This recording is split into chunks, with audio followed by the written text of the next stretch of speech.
तीन गरीब दो अमीर बहू की मुंह दिखाई। कमला अपने 5 बेटों और एक बेटी के साथ रहती थी। वो अपने 5 ही बेटों के लिए लड़कियां ढूंढ रही थी। अरे शांति, वो जो तू लड़कियां बता रही थी, आज उनके घर चले क्या? जी मालकिन, आप जब चाहो तब जा सकती हो। वो लोग तो बड़ी ही शिद्दत से अपनी बच्चियों की शादी करने का इंतजार कर रहे हैं। तो ठीक है, मैं आज ही अपने बेटों के लिए लड़कियां देखने चली जाऊंगी। कमला ऐसे बोल ही रही थी कि तभी एक पंडित उसके घर आया। आइए आइए पंडित जी। कमला बहन, ये खुश खबरी है। मुझे आपके बेटों के लिए लड़कियां मिल गई हैं। घर बार बहुत अच्छा है, आप भी एक नजर देख लो। लगता है आज भगवान की कृपा मेरे ऊपर बरस रही है। अगर भगवान ने चाहा तो बहुत जल्द ही मैं अपने 5 बेटों की शादी एक साथ करवा दूंगी। ऐसा जरूर होगा। ऐसे बोलकर पंडित ने कमला के हाथों में 2 अमीर घरानों की लड़कियों की तस्वीरें दे दी। दोनों लड़कियां वैसे तो अमीर थी, लेकिन रंग से बहुत काली थी। देखो बहन, लड़कियां तो अच्छी हैं और घर बार भी सही है, बस लड़कियों का रंग थोड़ा। अरे चुप करो पंडित जी, लड़कियों की सूरत से ज्यादा सीरत अच्छी होनी चाहिए, रंग की क्या है। और काली लड़कियां क्या सुंदर नहीं होती हैं? अरे एक से एक सुंदर लड़की पड़ी हुई है, सांवले रंग की भी, बस देखने के लिए नजर होनी चाहिए। सही कहा मालकिन, ये बात तो 16 आने सच है, सुंदरता को देखने के लिए नजर होनी चाहिए। अब पंडित जी, इन लड़कियों से मेरे बेटों का रिश्ता पक्का कर दो। कितने खुले विचार हैं आपके। ठीक है कमला जी, मैं अभी इन बच्चियों के घर खबर कर देता हूँ। शांति, मोना को बोलो कि तैयार हो जाए, हम आज ही लड़कियां देखने जा रहे हैं। फिर क्या था, कमला शांति के साथ मिलकर लड़कियां देखने चली गई। वो लड़कियां गोरी गोरी और बड़ी ही सुंदर सुंदर थी, लेकिन वो तीनों ही बहुत ज्यादा गरीब परिवार से थी। स्वागत है, हमें बहुत अच्छा लगा कि आप मेरे घर मेरी बच्चियों को देखने आए। अरे राखी बेटा, जाओ जल्दी से चाय लेकर आओ। जी पापा। राखी, सिया और दिया अपनी सुंदरता की वजह से देखते ही कमला को भा गई, लेकिन उनकी गरीबी उसे वो रिश्ता ठुकराने पर मजबूर कर रही थी। देखो भाई साहब, आपकी बच्चियां हैं तो चांद के टुकड़े, लेकिन इन इंसानी चांद के टुकड़ों की दुनिया में कोई अहमियत नहीं मानती है। आपने अपनी बच्चियों की शादी के लिए कुछ तो जोड़ा हुआ होगा। बहन, गरीब हूँ, 3 बेटियों और इनकी बीमार माँ की जिम्मेदारी इस गरीब पर ही है, लेकिन हाँ, फिर भी जितना मुझसे बन पड़ेगा मैं करूँगा। कमला अच्छे स्वभाव की औरत थी, उसे उनके बाप की बात समझ आ गई। आप परेशान ना होइए, मैं आपकी बेटियों की डोली अपने आंगन में रखवाने को तैयार हूँ, आप बस तैयारी कीजिए। गरीब बाप बहुत ज्यादा खुश हो गया। कमला ने राखी, सिया और दिया से अपने तीनों छोटे बेटों की शादी पक्की कर दी और माया और दिशा के साथ अपने बड़े बेटों की।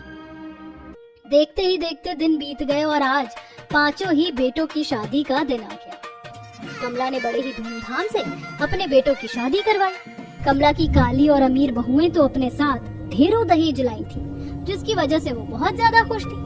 लेकिन गरीब बहनें सिर्फ विदाई में 4 सूट ही अपने मायके से लेकर चली थी, जिसकी वजह से कमला को बहुत गुस्सा आया और गृह प्रवेश हुआ। तुम्हारा मेरे घर में स्वागत है बहुओं। इस घर में सिर्फ मैं और मेरी बेटी मोना है और एक काम वाली है। अब मैं तुम्हारा ज्यादा समय नहीं लूँ, रात बहुत हो गई है, तुम लोग भी थक गई होंगी ना, जाओ जाकर आराम कर लो। कल तुम्हारी पहली रसोई के बाद शाम को तुम्हारी मुंह दिखाई का फंक्शन है। कमला की बात सुनकर 5 बहुएं अपने अपने कमरे में चली गई। अगली सुबह आज 5 ही बहुओं की पहली रसोई थी। 5 बहुएं तैयार होकर अपनी सास के पास आ गई। उठ गई बहुओं? जी सासू माँ। चलो तो जल्दी से अब तुम अपनी पहली रसोई की रस्म निपटा लो। क्या ये सब जरूरी है? मैंने कभी अपने मायके की रसोई की शक्ल भी नहीं देखी है। कोई बात नहीं बहू, मैं तुझे बताऊंगी कि तुझे खाना कैसे बनाना है। माँ जी, मुझे भी।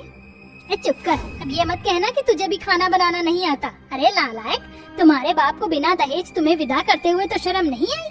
कम से कम थोड़ी सी शर्म करके घर के काम तो सीख लेती। अब मैं नहीं जानती कि तुम्हें कुछ बनाना आता है या नहीं, मुझे पहली रसोई की रस्म में कोई भी कमी नहीं चाहिए, बस। कमला ऐसे बोलकर अपनी अमीर बहुओं को अपने साथ लेकर चली गई। उनकी अमीर जेठानियां अपनी गरीब देवरानियों पर हंस रही थी। तू इस सब पर ध्यान मत दे, तेरी बहनें तेरे साथ हैं और जब हम तीनों साथ हैं तो हमें किसी का कोई डर नहीं है। तू हमारे साथ आ, हम तुझे बताएंगे कि कैसे खाना बनाना है। तीनों बहनें भी रसोई के अंदर आ गई। कमला अपनी अमीर बहुओं को खाना बनाने को बोल रही थी। बहू, पहली रसोई में तुम लोग खीर पूरियां बना लो। नहीं माँ, हम ये नहीं बनाएंगे। अच्छा, तो दोनों मिलकर सूजी का हलवा बनाकर चूल्हा पूजन कर देना। मैं तुमसे खाना बनाने को भी नहीं बोलूंगी। हम क्या आपको मास्टर शेफ नजर आ रहे हैं? जो हमारा मन करेगा वो बनाएंगे।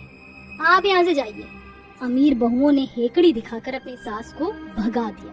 कुछ देर बाद पांचों बहुएं अपना अपना खाना लेकर आईं। अमीर बहुओं ने बस अंडों का ऑमलेट बनाया था और गरीब बहुओं ने ढेरों पकवान, लेकिन उस सब का भी कमला पर कोई असर नहीं हुआ। ऐसे ही शाम हो गई और अब पांचों ही बहुओं की मुंह दिखाई का समय था। पांचों बहुएं तैयार होकर नीचे आ गई। आओ आओ भाभी, आप यहाँ? अरे ये तो बस 2 ही कुर्सियाँ हैं। ये 2 कुर्सियाँ मेरी अमीर बहुओं की। इन गरीबों ने मुझे क्या दिया है? तुम तीनों नीचे बैठो। कमला ने अपनी अमीर बहुओं को कुर्सी पर बैठाया और गरीब बहुओं को जमीन पर ही बैठा दिया। एक एक कर पांचों बहुओं की मुंह दिखाई होने लगी। सभी लोगों से जितना बन पड़ा नई बहुओं को दिया और अब कमला की बारी थी। ये लो मेरी बहुओं, तुम्हारे लिए। कमला ने अमीर बहुओं को डायमंड नेकलेस दिए। अब मेरे पास ज्यादा कुछ देने को नहीं है, बचा है तो ये तुम्हारे लिए। और उसने गरीब बहुओं को 500 रुपए में निपटा दिया। सभी को ये थोड़ा अजीब लगा, लेकिन गरीब बहनें कुछ नहीं बोली कि तभी ये डायमंड तो सस्ता वाला है और साथ ही इसका डिजाइन भी बिल्कुल ओल्ड फैशन है। हाजी माफ करना, आप इसकी जगह हमें कुछ और दे देना।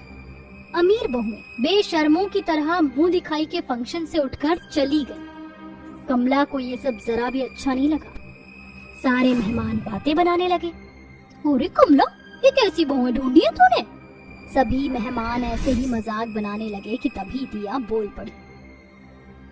आप लोगों को ऐसे मेरी सासू माँ का मजाक बनाने का कोई हक नहीं है। अरे तुम्हारी सास ने तो तुम्हें 500 रुपए में ही निपटा दिया, तो तुम इनकी इतनी साइड क्यों ले रही हो? आशीर्वाद तो 1 रुपया देकर भी दिया जा सकता है। हम पैसों के भूखे नहीं हैं और भले ही हमारी सास ने हमें सिर्फ 500 रुपए ही दिए, हमें वो भी खुशी से मंजूर है। हमें पैसे का कोई लोभ नहीं है। हमें बस अपने ससुराल में प्यार मिल जाए, वही सबसे बड़ा गहना है। गरीब बहुओं की बातें सुनकर सभी चुप हो गए। कमला को अपनी गरीब बहुओं को खुद का इतना साथ देते देख अपने किए पर बहुत शर्मिंदगी हुई और उन्हें गले से लगाकर वो बोली, मैंने सिर्फ पैसे की, दहेज की वजह से तुमसे भेदभाव किया। मैं अपने किए पर बहुत ज्यादा शर्मिंदा हूँ। मुझे माफ कर दो मेरी बच्चियों। माँ बड़ों के हाथ सिर्फ आशीर्वाद के लिए है, माफी के लिए नहीं। अपनी गरीब बहुओं की अच्छाई देखकर कमला ने उन्हें अपना लिया। अपनी देवरानियों को देखकर दोनों अमीर जेठानियों का भी स्वभाव बदलने लगा और सभी खुशी खुशी रहने लगे।